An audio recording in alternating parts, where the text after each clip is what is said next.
So honestly, in my opinion, Candyman is still the worst film of 2021.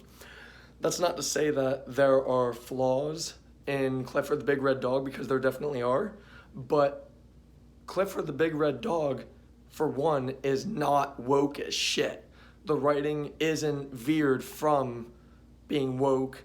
Really, the only aspect of Clifford the Big Red Dog that is woke, I would say, is that every parent is a single parent.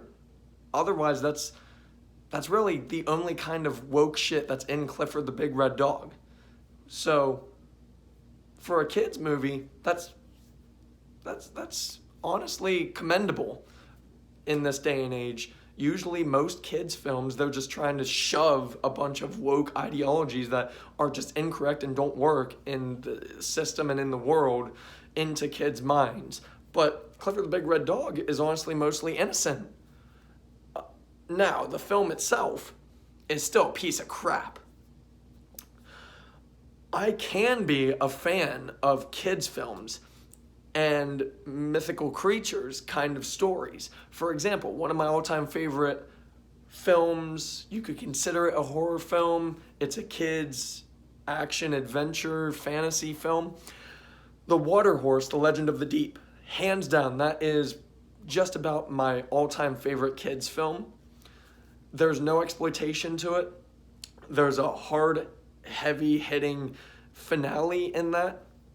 Clifford the Big Red Dog is essentially the Water Horse, except it uses all of the negative, bad things for storytelling and plot devices. Clifford the Big Red Dog, the best thing I can say about it is that it actually gives each character in the entire film their 15 minutes of fame. Granted, they're all stereotyped and cliche, and they all just are one-note jokes, but every single character in Clifford is at least impactful for the story. You know them. Not saying they're well-written characters, because they're not. Clifford the Big Red Dog is awfully written. Terrible writing. Even its direction is extremely subpar. It's just the CGI and special effects, they're not terrible. There are a couple parts in this film that strike out as poor, but nothing is like god awful and will take you out of the experience. Honestly, they put a little bit of soul and heart into the making of the CGI and special effects in Clifford the Big Red Dog. Really, my only gripes for Clifford the Big Red Dog are the storytelling aspects. The writing is just dog shit. Get it? The direction is just abysmal. The acting is mediocre at best. Honestly, it's pretty terrible. The biggest flaw, the biggest problem in Clifford, they had so many opportunities to learn from the Water Horse or the same likes of that, to be inspired and write scenes that aren't exploitative.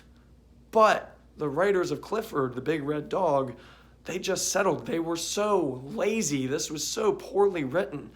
There were many, many scenes that could have been well written with even the same writers if they had actually given a damn. But they went into this film wanting to just write a sentimental kids film, and they did not care about glorifying exploitation in storytelling.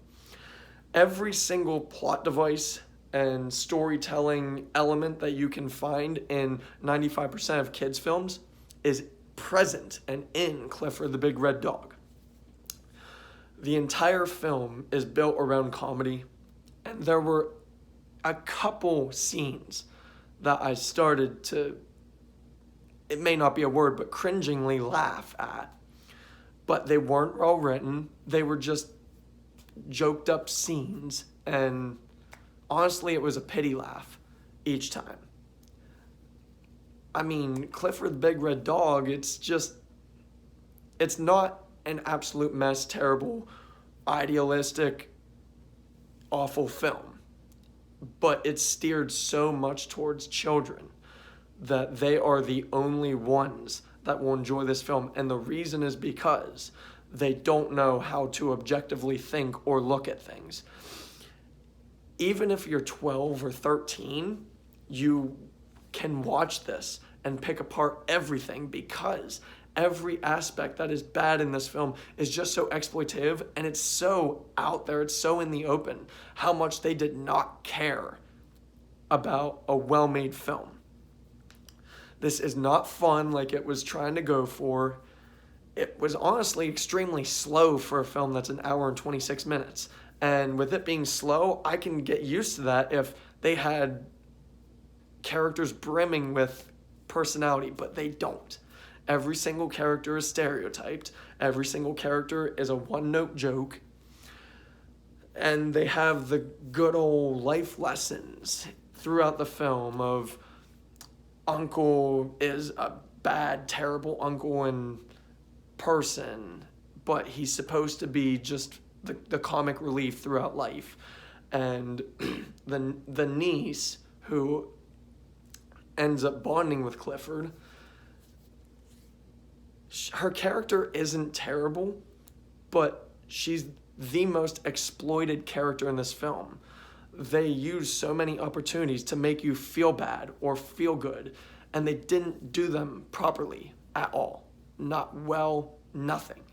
They just basically watched a bunch of bad Disney films and went from there and just used every single plot device that critics hate. Honestly, anybody that says this is even a fun film, I hate to be judgmental, but they are a terrible movie watcher. I would love to be in a room with them and watch movies, say all day with them, and explain how to be objective about things, explain the process of writing and direction to them, and cinematography and editing. Because not only do I feel bad, but they're just wrong objectively. Clifford the Big Red Dog thinks it's some even Hallmark fantasy kids movie, and it's not. It doesn't even pass the time. Like I said, this is slow, and it's slow because it's boring. Nothing magical or epic happens. There are touching scenes in this film that are so poorly written. I cringed, and I just sat there in disbelief at how awful the writing is in this film. So, overall, like I said at the beginning, this is not a woke piece of crap Candyman film where the storytelling is wrapped around woke ideologies. This is a kid's film through and through that doesn't try to brainwash your children, and I do appreciate that aspect. And another thing I need to end this review on, and it's another bad note, it's set in New York City, and my guess is the mother is a paralegal, which would mean she's pretty set in life financially, yet they live in a slumlord's apartment. And if that is realistic to New York City's lifestyle, it is just as terrible of a life and economy as California. California, and I already knew New York City were terrible, but if that is realistic and true to the lifestyle of New York City, that city and that state is just failing abysmally. So ultimately, for me, Clifford the Big Red Dog, it's not badass terrible, but it's still a pretty bad film. Clifford the Big Red Dog, for me, is a 4 out of 10. Thank you.